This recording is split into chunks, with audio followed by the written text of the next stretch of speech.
Welcome. It's another episode of the Below the Surface podcast. I'm Gunnar, your host. James Hammond, my co-host, will join me in the interview. I'm just doing a very quick intro on my own here. Many of us will probably have received the email from the EIANZ, the Environmental Institute for Australia and New Zealand, to submit our professional education points. I have great news. EINZ has confirmed that listening to the Below the Surface podcast is officially collecting CPD points under category 9. So when you listen to us, not only did you have a tremendous amount of fun, but you are accumulating CPD points. Our guest today is Alex Rankin. She used to be Hammond's boss when they were both part of the Yes Minister team down in Canberra.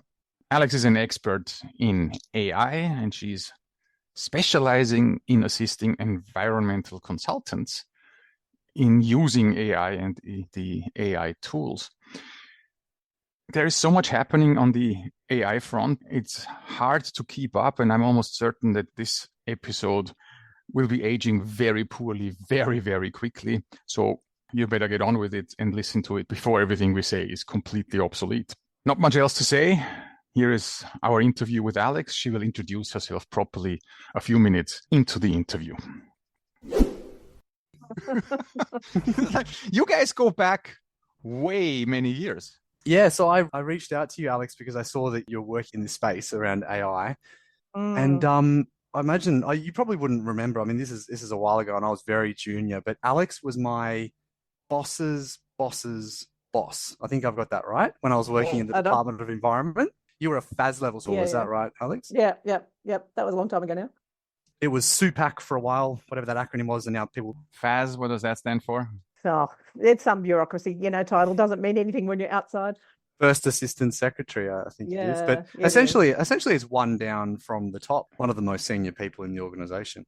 Doesn't matter. It's easy to show off, isn't it, once you've been there? It's just...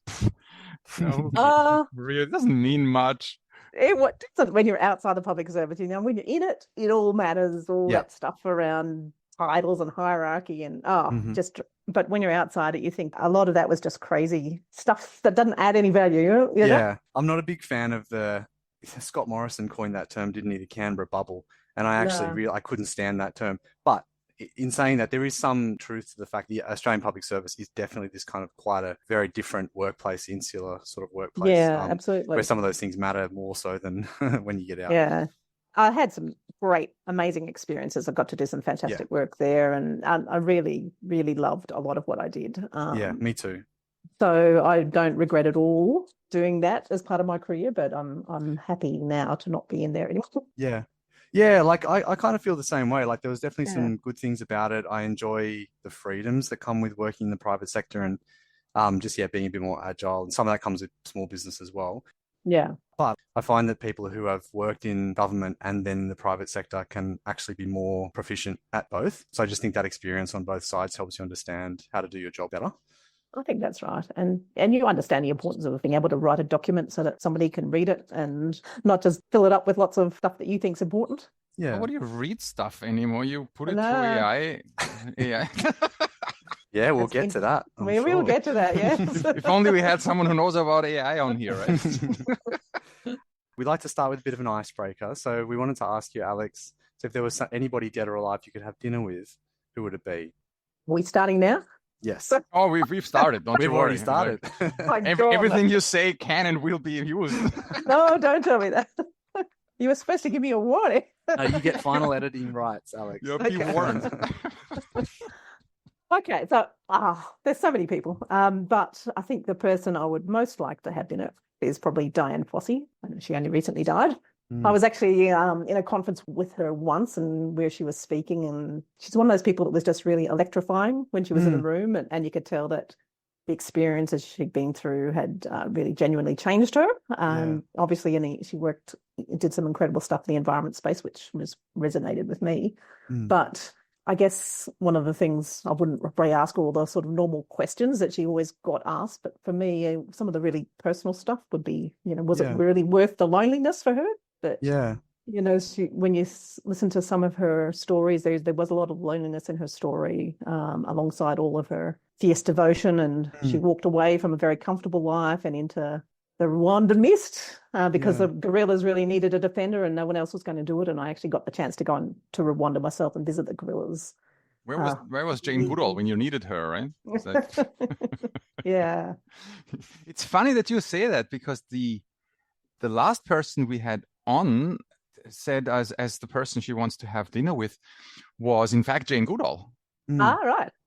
So maybe these are people that really took on just personally huge amounts of personal sacrifice, but then what they were able to achieve, we've all benefited from in terms of people working in the environmental space. It's just they've changed the world, and a dinner with her would be amazing. Oh, definitely. That'd be amazing. And so am I getting the timing right? She laid some of the groundwork, I guess, so Jane Goodall's career sort of started after. I think so, yes. Right? Yeah.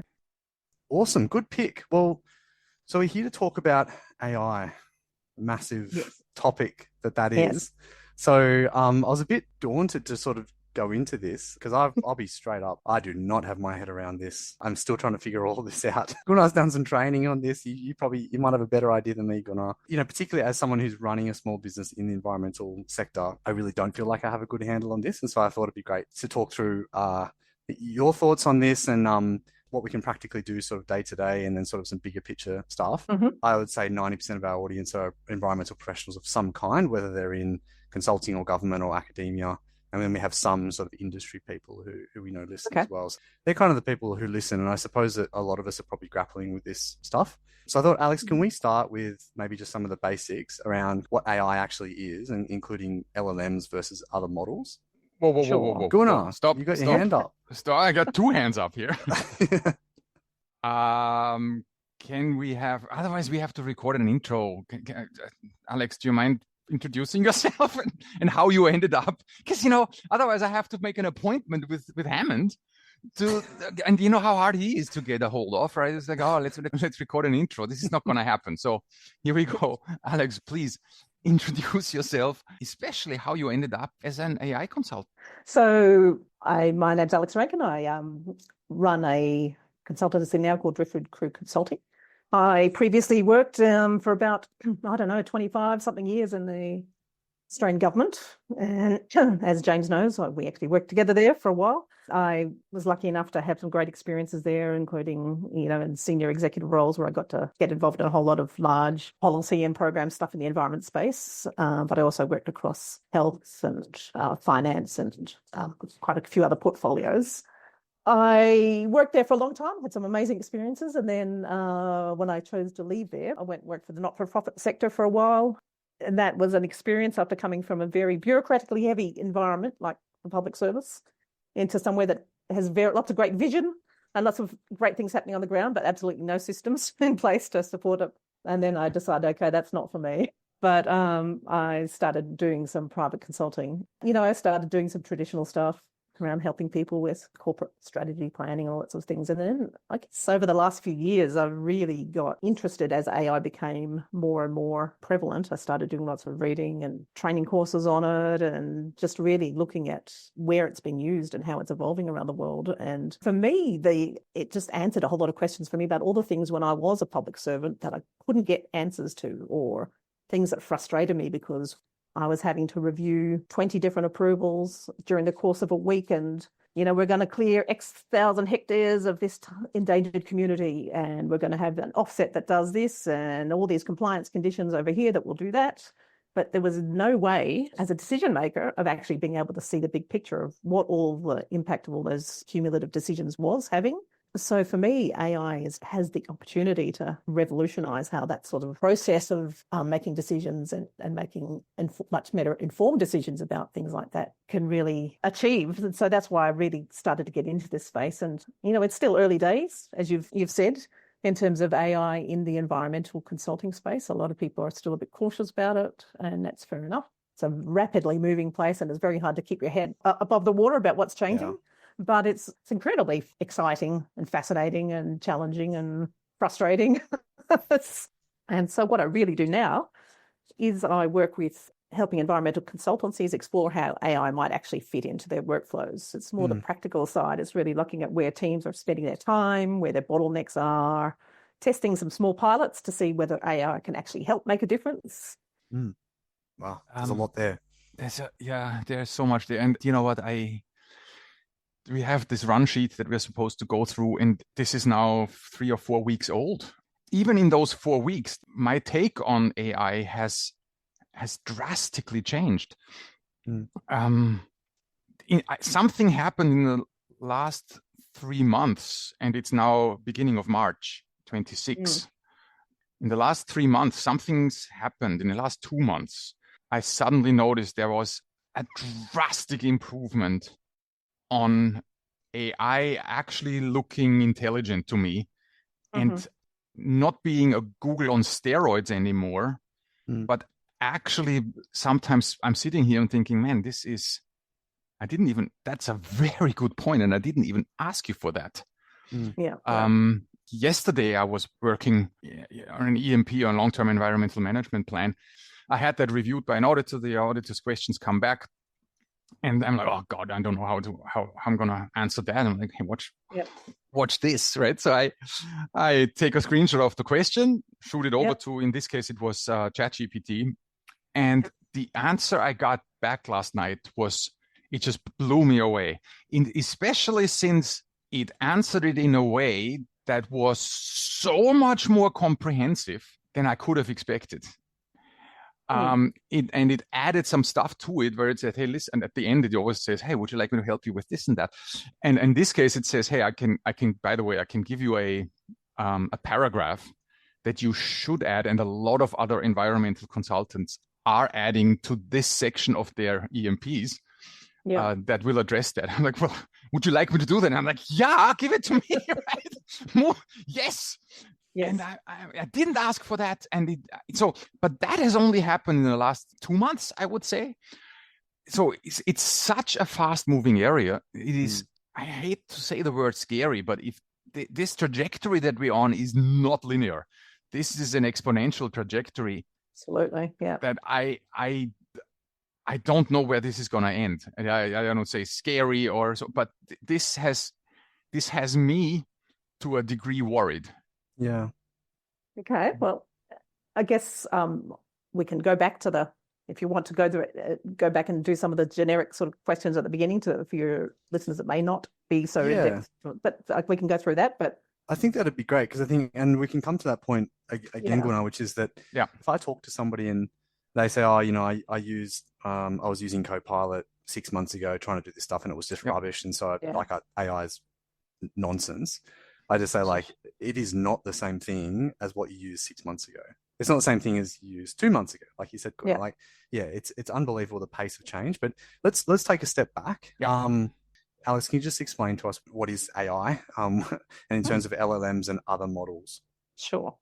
So I guess at its core, AI is really just computer tools that have been trained on massive amounts of data, and they are incredibly powerful at pattern recognition. That's fundamentally what AI tools are. So they look at all this data and they learn relationships between the things.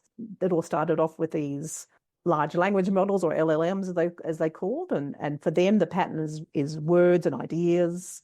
With environmental data, they're looking at patterns across things like rainfall, say nutrient levels, vegetation cover, species observations, that sort of thing. LLMs, the tools that most people are using now, are things like ChatGPT, Claude, as you say, Gemini, Copilot. So they're very good at predicting language, and that somehow seems to be incredibly useful to also things like summarizing reports, analyzing documents, drafting information, that sort of thing. So but LLMs are only sort of one type of AI. So they're also models, obviously, for things like for image recognition, forecasting, anomaly detection and monitoring data. You've got the ones that produce videos and images, like, DALL-E and Midjourney and those sorts of things. So there's massive amounts of new little AI tools that are being built that do lots of different things. And you're right, what we used a couple of months ago, is far away a far inferior product than what's available now. So I think there's a couple of terms that we hear a bit one is Gen AI, another is agentic AI, and then there's this concept of artificial general intelligence. Are you able just to speak to those terms? Sure.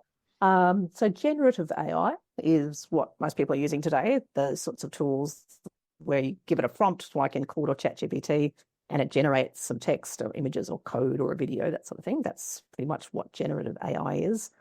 Agentic AI is really the next step. So instead of just answering a question or a prompt, you've effectively got an agent, as they call them, an AI agent that takes a goal and it carries it out a sequence of tasks to actually achieve it. So you might ask it to do some coding, or you might ask it to research something, and it will go away and not just give you an answer to a question like the generative AI tool does, but it will actually go through and summarize documents, update spreadsheets, draft a report, do everything that you need in the frame of that research task. And AGI is artificial general intelligence, and that's really the idea of machines that can access any domain like humans can, and nobody's built that yet. So it's still very theoretical, and honestly, most businesses don't even need AGI. I think the AGI stuff is where, people start to get really scared about, are we moving into Terminator territory or what it is? I think that agentic AI, it seems to be something that I'm hearing, at least in the mainstream, spoken about more often. How far away do you think we are from consumer-facing tools that can actually take those multiple steps and access multiple things?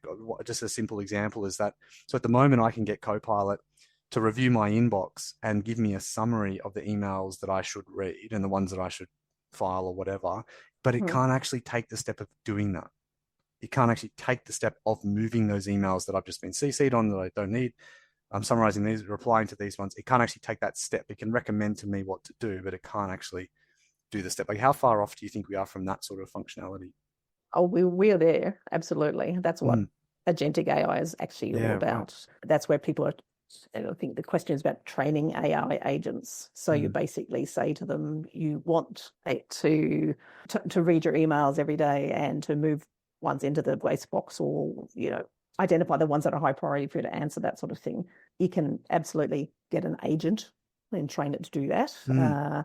You can also get agents that can collaborate across systems. So it can go into your Excel documents and your whatever it might be in your data warehouse and pull out things to get you to do things. So a lot of people are using them for things like producing their social media things or promotional ads for their businesses, as they get their agents to do everything from researching what are the key clients for this type of business, where do they get their information from, how do you best target ads for them, and actually producing the images and the ads for them, and actually sequencing and running them on their system. So it's absolutely multi-pronged, the things that the agents can do now.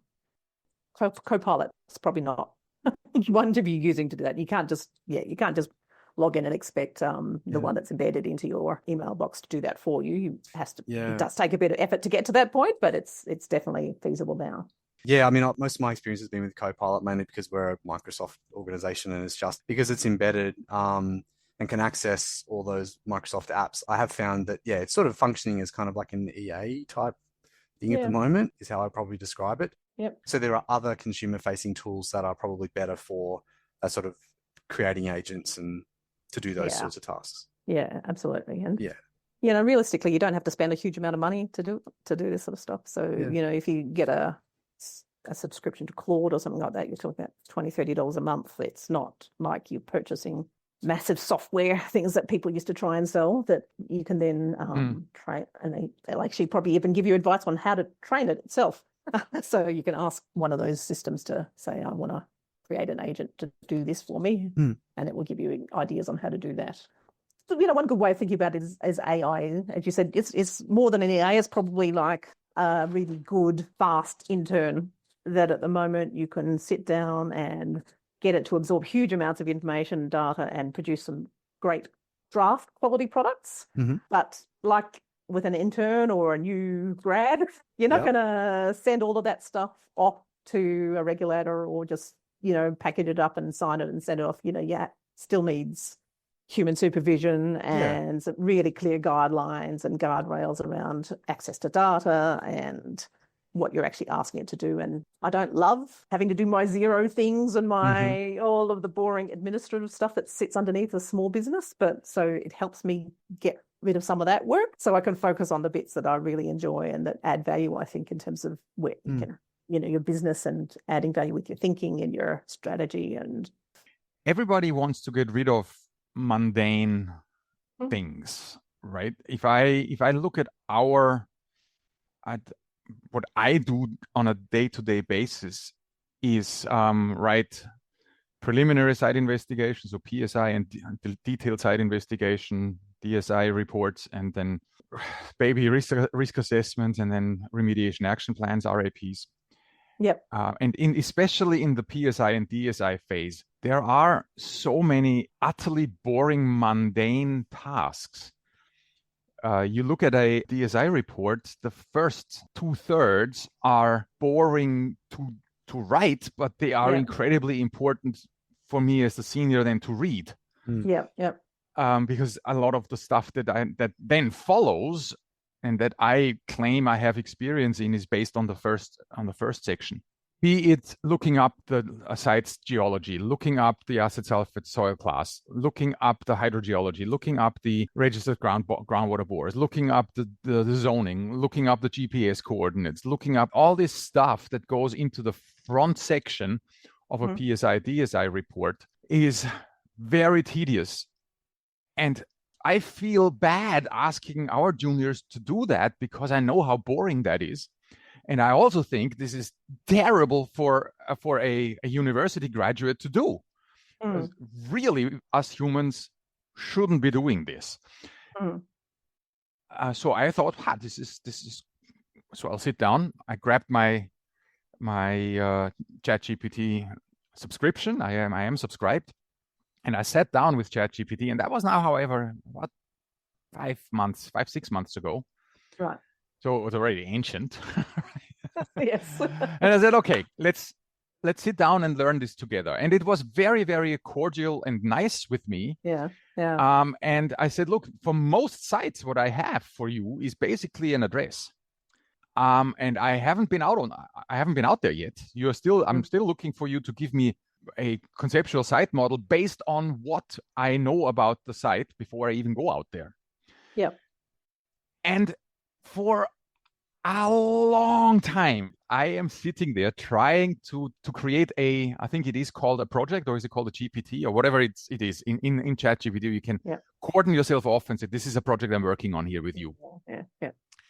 And I ended up really very, very frustrated because it could do a handful of things.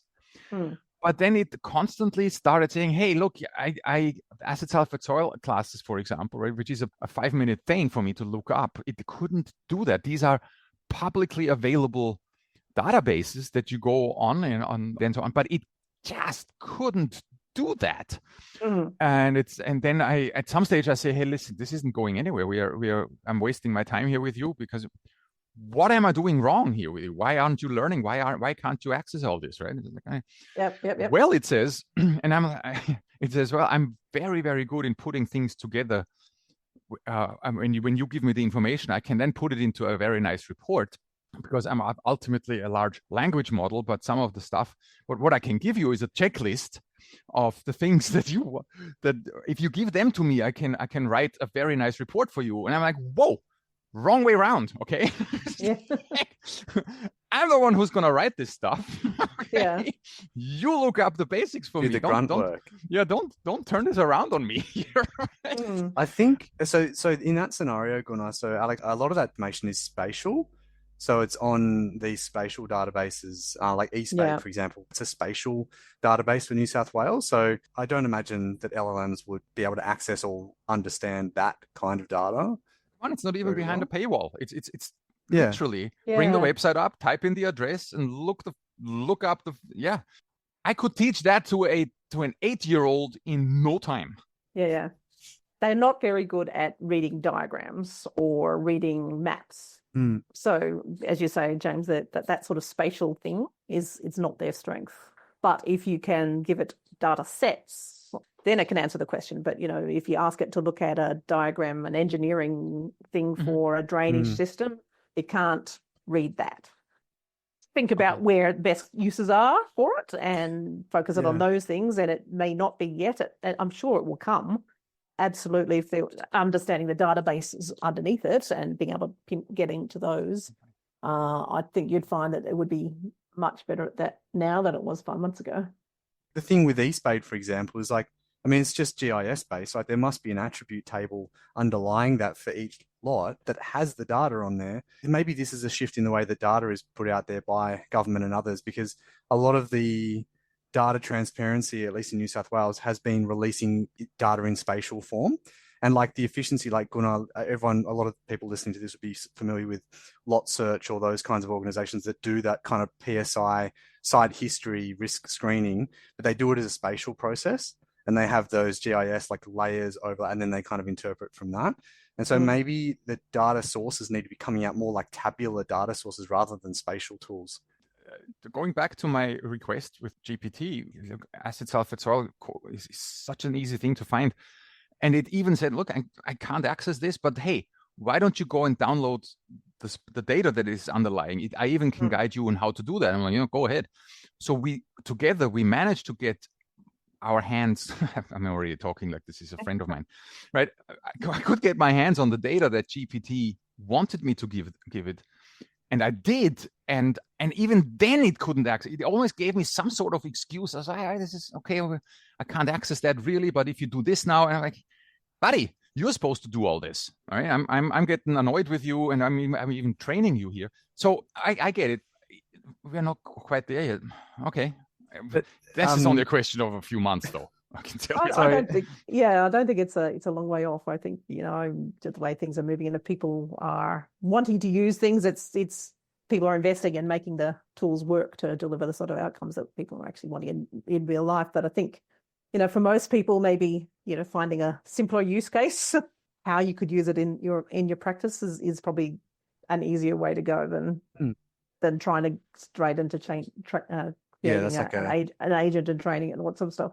So Gunnar and I are obviously very confused about, and we're trialing lots of different stuff. So where are you seeing that most firms that you're working with are up to, in terms of their grasp on these things? And I guess, what are some of the wins that you've seen?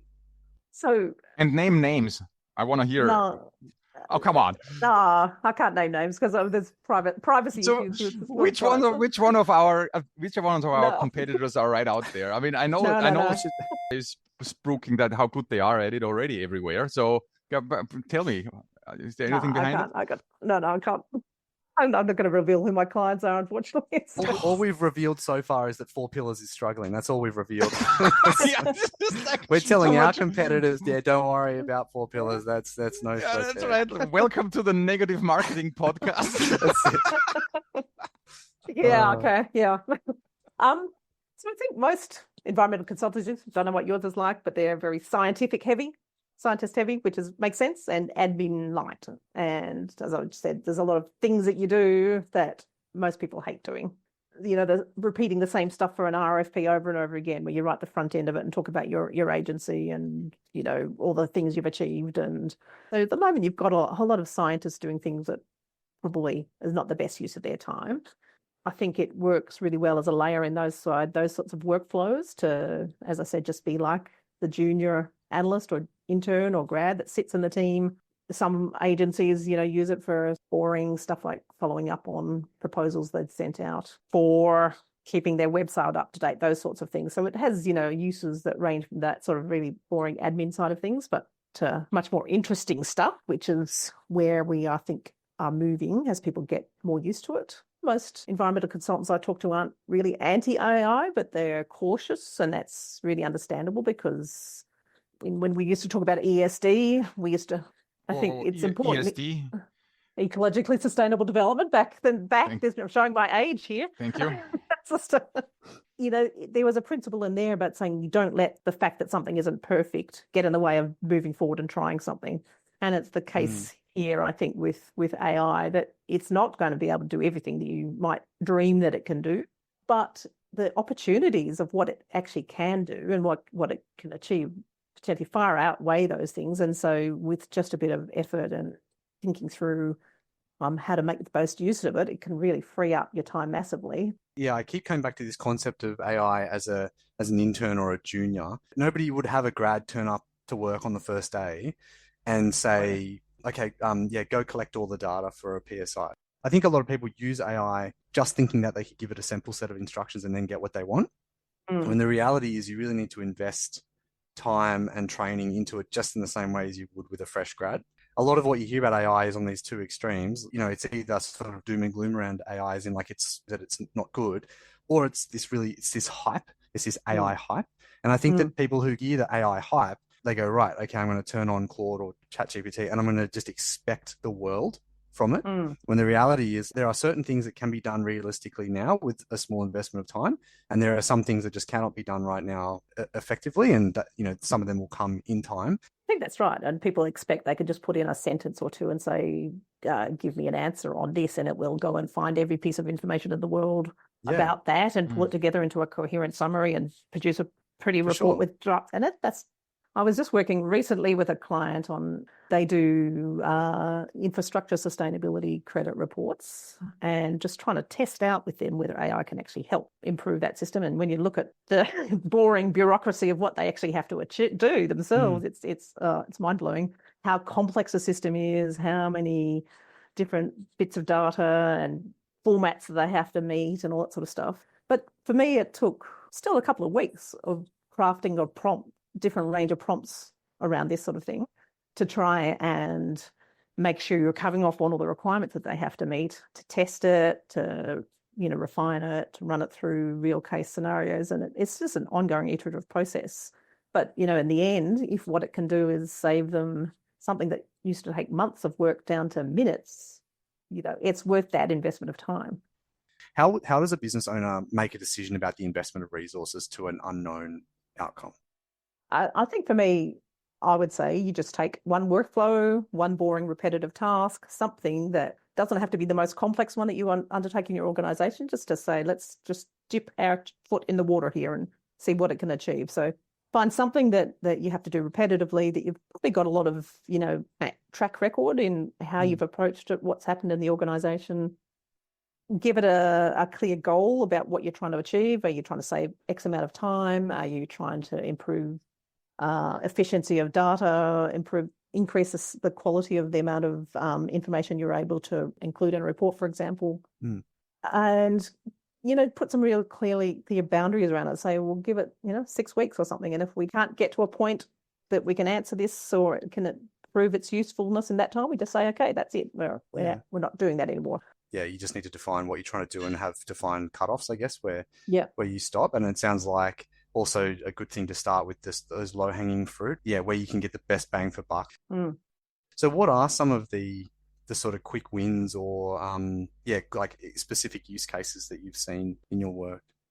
So for me, some of them are around things like producing RFP responses. And so, Request as you for know, proposal. Or tender document proposals. Tenders. Usually they come out with, you know, 30 pages of requirements that you have to complete, and a lot of it is potentially repetitive. Yeah, it's very good at looking at past ones you've done, ones that have been successful, learning how you speak and how you represent your agency.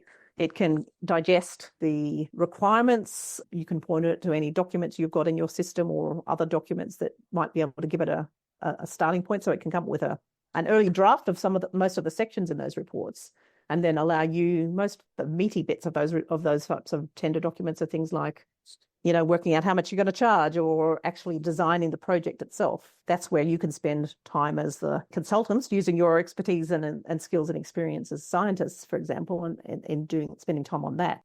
Yeah. Gunnar, I don't know if you wanted to rattle off a couple of quick wins that you had. I had a couple here that I wanted to mention. Well, it's funny, quick wins. I jumped on the AI bandwagon fairly early. You're a bit of an early adopter, aren't you, of technology? In general, I am. Yes, in general, I am. So what have I done? It's funny that you say, Alex, that you know, it helps people with mundane things, and yet I couldn't get it to find a geological map for me. right? And that's a mundane thing for me. I can't find it to find registered groundwater bores and read where the aquifers are. Yet what I can easily see is that it writes the super boring for me and mundane things in an environmental management plan with, the following PPE requirements are if someone is digging a hole into hydrocarbon contaminated soil, the PPE requirements are as follows. And that's a clear weak spot in my knowledge. And it just is fantastic at these kind of things. I find it, and that's actually quite scary, because that means that me, the senior, the experienced guy's work is more in the crosshair than the looking up of the registered groundwater bores. So I don't know if I have any quick wins here, but what I noticed lately was that it is damn good at what I'm doing. and thank God I'm already thinking about retirement at some stage. I'm thinking, man, maybe this is gonna push me over the edge here, because look, quick wins. So, here is something that go ahead, Alex. I didn't want to interrupt you. Go ahead. No, I was going to say, like, at the moment, if it can free you up from having to do those things, what can you spend your time? What is better use of your time than filling in those boring PPE things and the EMPs and all that sort of stuff? It's not saying go play tennis. That's for sure. Or you're going out and you're winning new clients, or you're spending more time on actually the management bit of the EMP about what you're going to do to improve the environmental outcomes. So it's it's meant to, I guess, I understand and improve things, but not overtake your skills and experience. Wouldn't that be nice? The bottom line, though, Alex, is that I make my money out of expert advice and out of expert interpretation of data that lands on my desk. Yeah. I find it to be scarily good at that. Yeah. So, look, I would be cautious about that. And you say, as you know, not everything it says is accurate. Oh, and the concept about hallucination is real. And no, this is not. This isn't a rumor. Oh, and you know what else it is? It is. It is extremely confident about when it's lying to me. Absolutely. Like, extremely confident. Absolutely. Sometimes it takes a couple of goes to convince that it's not right. I find myself having arguments with I've created my own clone called Bruce, and Bruce and I often argue. No way. Which is a bit sad. But that takes me to a big question that I had for you. So when people say, I have trained AI to do this and that. Yeah. And these are fancy. Some of them, I've listened to podcasts where the guy trained it to speak like the person himself. Mm-hmm.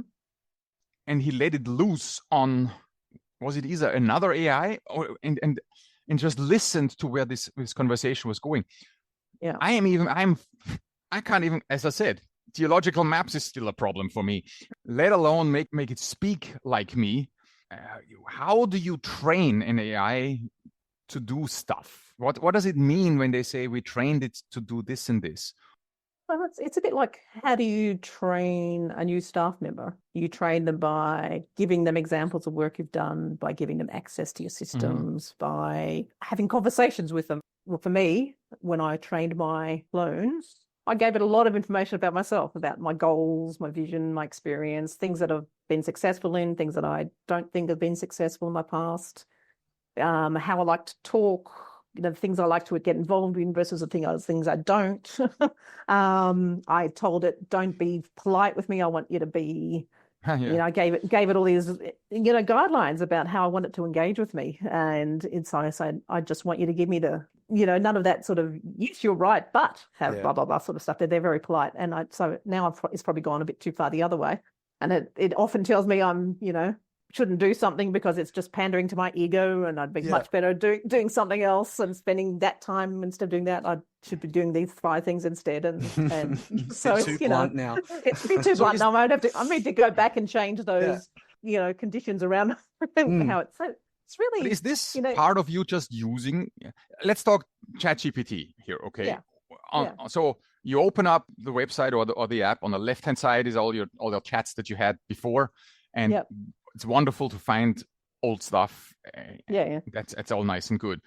Then there is something called projects in there, and then there's also something called you can create your own GPT. And I have asked it to explain to me what the difference is, and I didn't really get an answer there. Yeah. So when you say you created your own, what's its name? Bruce. What are you referring to here, Bruce? Are you calling? Bruce has started to just be called. He was originally a project called Alex's Clone. A GPT project. Yes. And so I started it off with, and this is part of my training course stuff that I got involved with. Was how to build a clone. And so you start off with, giving it a lot of information and answering a lot of questions for it that, you've already got prompts about what questions you should be giving it. And so you feed it stuff, basically. Mm-hmm. And then over time it learns, and you give it some instructions and guardrails about how you want it to operate, what sort of role you want it. For me, I've got mine operating more as a sort of a business advisor type of role. Mm-hmm. So as a small business operator, it's good to have, I don't have to go out and pay somebody now. I've got Bruce that I can talk to and say, I've got these 3 opportunities, which one's the best use of my time, or, that sort of thing. So that's how I've trained it. Yeah. So you created, that was outside, the clone you created was outside of a chat. So you actually created a project.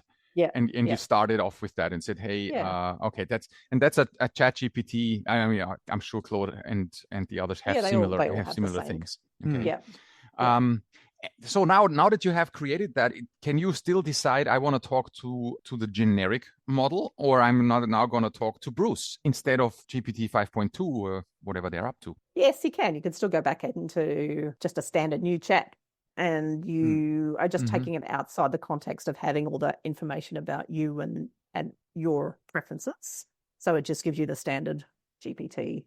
I find it amazing because even in the standard GPT, it bloody remembers what we talked about a long time ago. That's another thing that has changed, by the way. It used to I could get to the limits within one chat, where I noticed, buddy, I've told you this before, like 4 hours ago, I've told you this in the same chat, and it would just not remember. That it loses the thread is no longer the case. Still does when you get to a really long length now. So they've been increasing that length that it just gets overwhelmed by stuff. And as you say, it starts to forget things. Claude is much better, very clear about giving you limits on things. But that's still one of the frustrations for me, is that when you start a new chat, for example, a lot of times it doesn't remember what was happening in the previous chat. And you've got to a really good point of, this of sorting something out. And then you run out of space, and then trying to carry that over to the new one, you have to give it some of that context back again to. Yeah. And that to me seems like one of the benefits of using like projects in GPT or agents in Copilot and those similar functions, right? Because if you pick a particular function and you keep it contained within that project or agent, does that help alleviate that? Because I don't know about you guys, but in terms of the general chat window, it's such a random mix of things that goes in there that the model, I imagine, probably gets very confused at times, because just of where you're at as a human on different days and what you want, and you want one thing one day, you want something else the next. It's about different topics. One of the things that we're experimenting with is creating an agent within our ecosystem that is for contaminated land work. And I feel like one of the benefits is that if everyone could access that, if the protocol was like, right, any information to do with contaminated land management and waste gets brought into this agent and supplements its knowledge base that way, I could see that becoming a really good tool. Like imagine, an agent that you create with all the foundational information you need for contaminated land management in New South Wales, and then you had all the up-to-date ongoing information that, say, that Gunnar brings and that I bring and that others in the team bring. If you're constantly building the, I could see that becoming like a very, very effective tool. But it's kind of, when I say we're experimenting with it, I started and then I kind of stalled because I didn't have the time to invest and I started doing other things. So again, I come back to that point where like I know firsthand that investment of time is so important, because at the moment it's not really functional, that tool. Yeah. I don't think it's like investing in any system, right? In a business, unless you use it, unless you, or a new staff member, you have to put the time and effort in. Yeah, that brings us, I think, to another point we had here, which is we want to talk about some uncomfortable truths.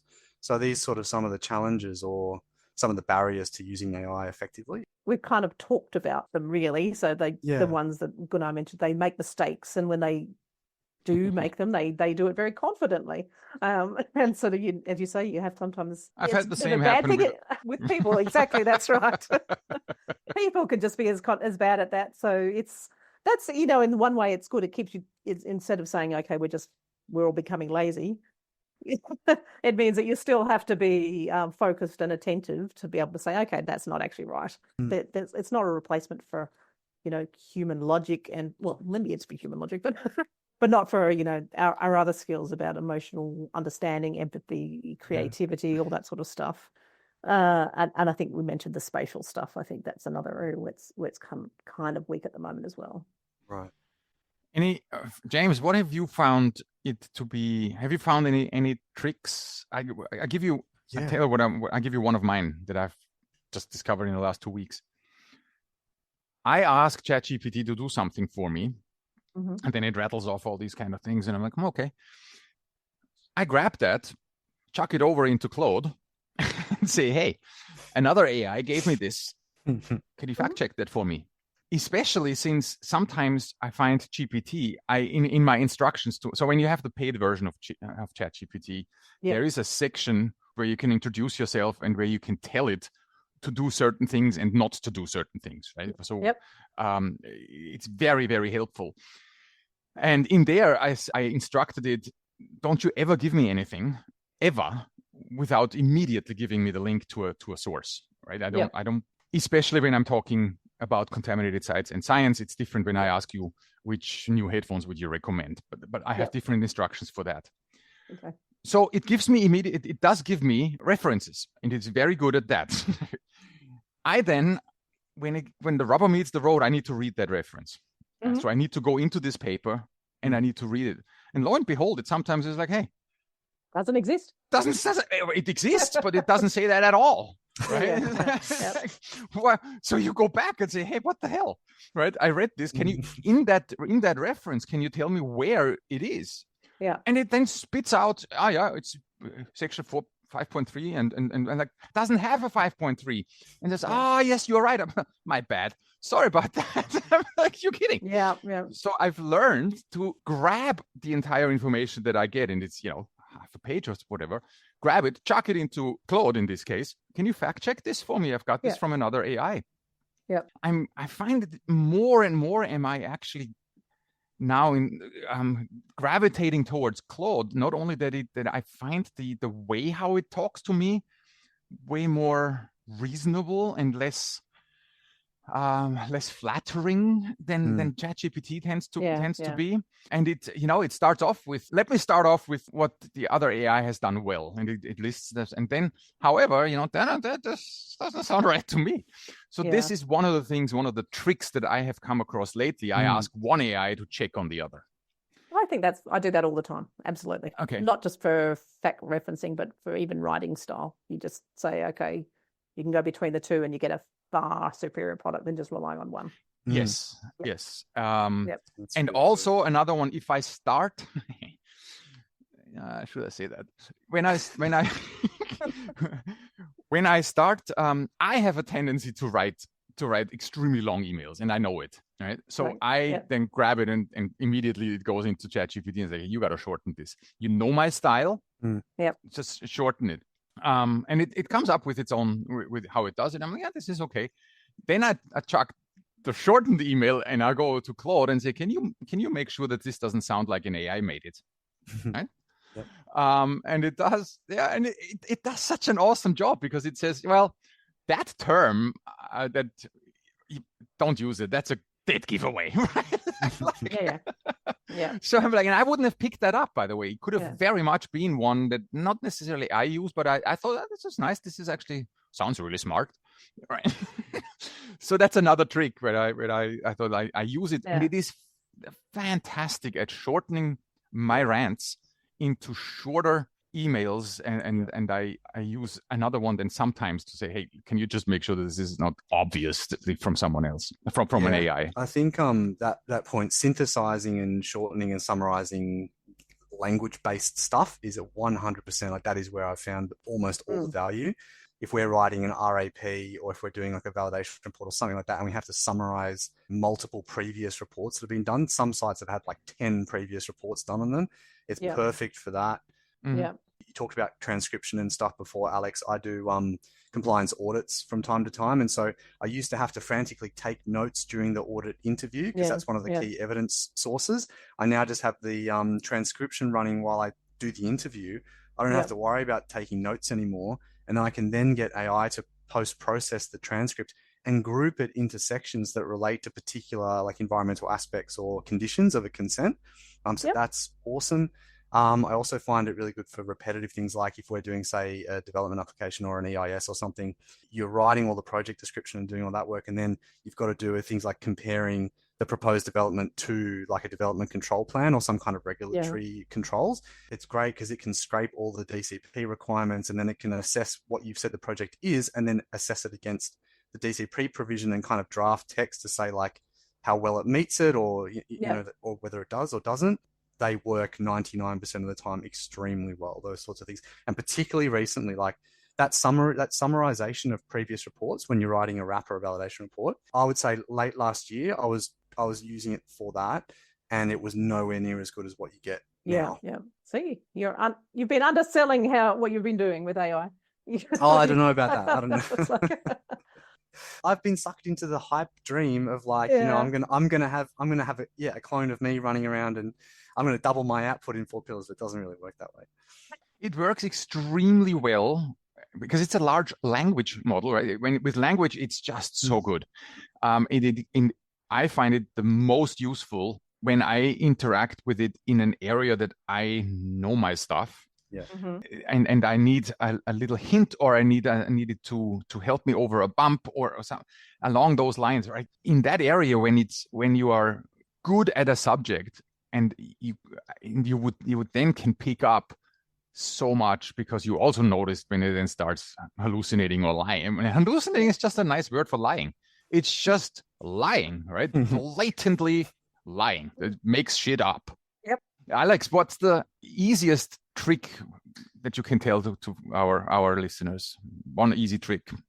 I think you've covered them. I think for me, I do the same thing. I cross-reference stuff across multiple tools. I don't for any time believe everything it's telling me.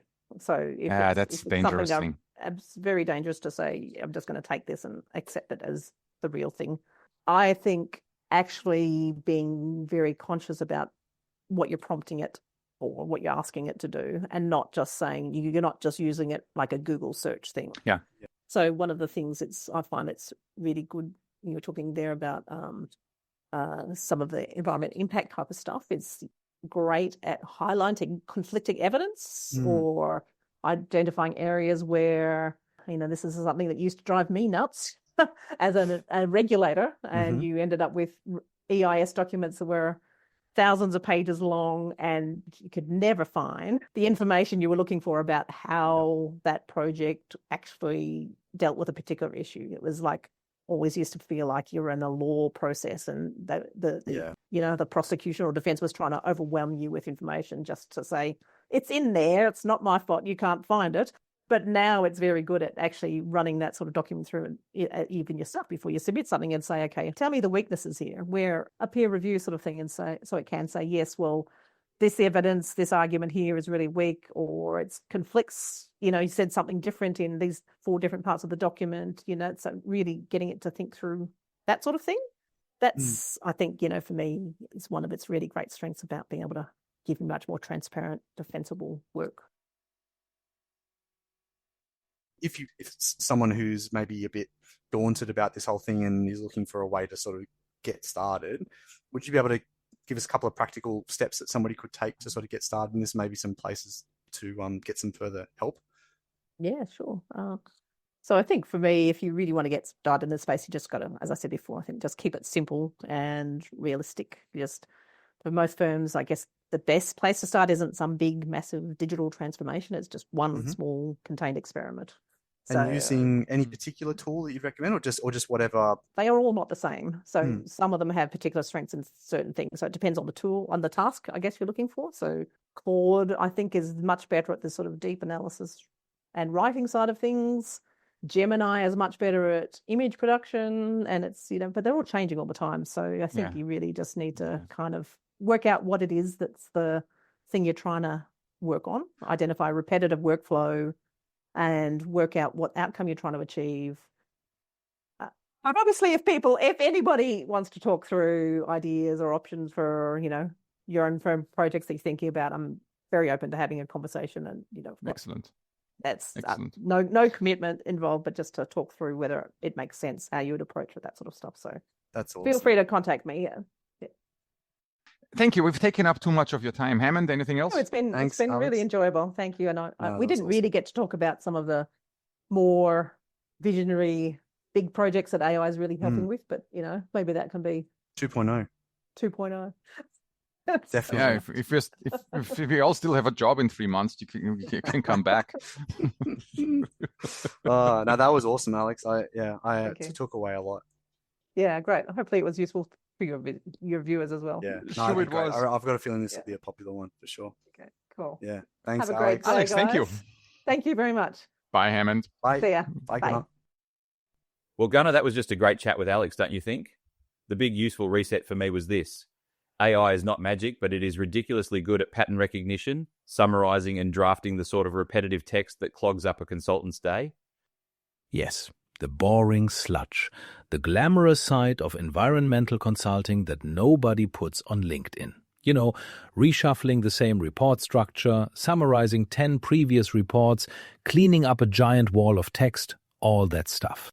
And that was Alex's point I really liked. The win isn't necessarily replace the consultant. It's more like, can you clear the junk off the desk so the consultant can do the thinking bit? Yeah, and that bit matters, because if AI can help with the admin-heavy grind, first drafts, proposal boilerplate, summaries, maybe the first pass at an EMP section, then the human gets more time for the actual judgment, which, last time I checked, is still allegedly our job. For now? But yeah, that's the practical bit. Less romantic than AI revolution maybe, but honestly much more useful. Now, having said all that, let's not get carried away. AI is also very, very good at being confidently wrong, spectacularly wrong. That is such a good description. It'll hand you a beautiful paragraph, a completely invented reference, and a tone that says, I'm absolutely certain, James. Yes, and then you go read the paper, and the paper does not exist. Or it exists and says the opposite. Classic. And the spatial stuff is still a real weak point from what we were talking about. Maps, GIS-style interpretation, site-specific context, that's where it can still stumble badly. Which is why, for environmental work especially, you still need humans. You need judgment, context, experience, and that defensible interpretation piece. Because the chatbot said so is not, sadly, a recognized line of evidence. Not yet anyway, regulators take note. But seriously, it's a tool, a very useful one, not a substitute for expertise. So if you're listening to this thinking, right, what do I actually do with that? Probably don't start by trying to build your own robot overlord on day one. No. Please start smaller than Skynet. Pick one boring workflow, something repetitive, low risk, summaries, first draft sections, proposal boilerplate, maybe cleaning up your unhinged email drafts. But yes, test one thing, see if it actually saves time, and be honest about whether it works. If not, move on. If it does, great. You've got a practical use case instead of just AI hype. And I think that's the clean takeaway from Alex as well. Treat AI like a fast intern, not a senior consultant. Give it the boring stuff, check its work, and don't let it sign anything important. That's probably the line, isn't it? Start with one repetitive task this week and test it properly. Anyway, that's us. Thanks, Gunnar. Thanks, James. And listeners, keep your CPD honest and your references checked. Bye. See you next time.